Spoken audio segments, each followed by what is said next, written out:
बिस्मिल्लाहिर्रहमानिर्रहीम। अस्सलाम वालेकुम नाज़रीन, आप देख रहे हैं सरेआम न्यूज़। खबर शामिल करेंगे लाला मुसा से।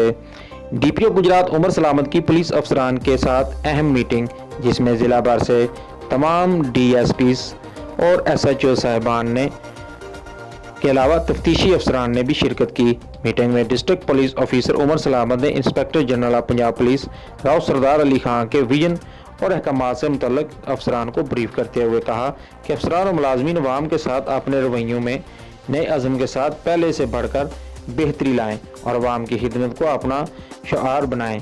उन्होंने कहा कि हम सब ने पंजाब पुलिस के अवामी खिदमत के विजन पर अमल पैरा रहते हैं, इसलिए हमें करप्शन व बदअनवानी के मुर्तकिब और काम ना करने वाले अफसरान को किसी सूरत बर्दाश्त न किया जाएगा।